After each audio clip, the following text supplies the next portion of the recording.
Assalamualaikum warahmatullahi wabarakatuh. Halo teman-teman semua, selamat datang kembali di channel kita. Hari ini kita akan melanjutkan perjalanan kita untuk mengenal lebih dalam nama-nama indah Allah atau yang kita kenal sebagai Asmaul Husna. Setelah sebelumnya kita membahas berbagai nama yang mulia, kali ini kita akan menyelami makna dari salah satu nama yang paling dekat dengan hati kita sebagai manusia yang tak luput dari kesalahan. Nama itu adalah Al-Ghaffar, yang Maha Pengampun.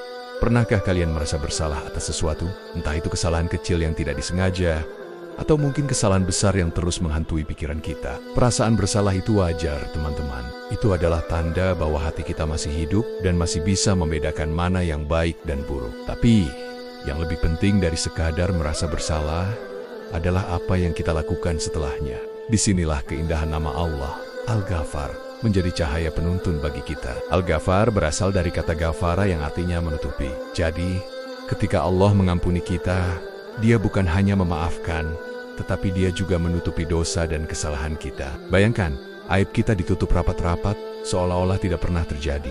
Bukan hanya di hadapan manusia, tapi juga di hadapan para malaikat. Subhanallah, betapa luar biasanya kasih sayang Allah. Ini bukan sekadar penghapusan catatan buruk, tapi juga perlindungan dari rasa malu dan kehinaan. Kita seringkali terlalu keras pada diri sendiri. Kita merasa tidak pantas untuk dimaafkan, merasa dosa kita terlalu besar. Tapi lihatlah sifat Allah, Al-Ghaffar. Dia adalah zat yang secara terus-menerus memberikan ampunan. Bukan hanya sekali, bukan hanya dua kali, tapi berkali-kali. Setiap kali kita kembali kepadanya dengan tulus, pintu ampunannya selalu terbuka lebar. Ini adalah sebuah pesan harapan yang sangat kuat. Tidak peduli seberapa kelam masa lalu kita, selalu ada jalan untuk kembali. Dalam Al-Quran, Allah berfirman dalam surat Az-Zumar, ayat ke-53. Katakanlah, hai hamba-hambaku yang melampaui batas terhadap diri mereka sendiri, janganlah kamu berputus asa dari rahmat Allah. Sesungguhnya Allah mengampuni dosa-dosa semuanya.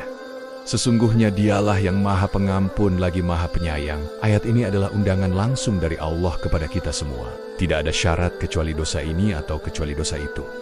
Allah mengatakan, semua dosa. Ini menunjukkan betapa luasnya ampunannya, melebihi luasnya langit dan bumi. Lalu, bagaimana cara kita meraih ampunan dari Al-Ghaffar? Kuncinya ada pada istighfar. Mengucapkan astagfirullahalazim, aku memohon ampun kepada Allah yang Maha Agung, dengan penuh kesadaran dan penyesalan. Istighfar bukan sekadar ucapan di lisan, tapi sebuah pengakuan tulus dari hati. Pengakuan bahwa kita adalah makhluk yang lemah dan sering berbuat salah. Penyesalan atas apa yang telah kita lakukan, dan tekad kuat untuk tidak mengulanginya lagi. Dengan istighfar yang tulus, kita sedang mengetuk pintu rahmat Al-Ghaffar. Meneladani sifat Al-Ghaffar juga berarti kita belajar untuk menjadi pribadi yang pemaaf.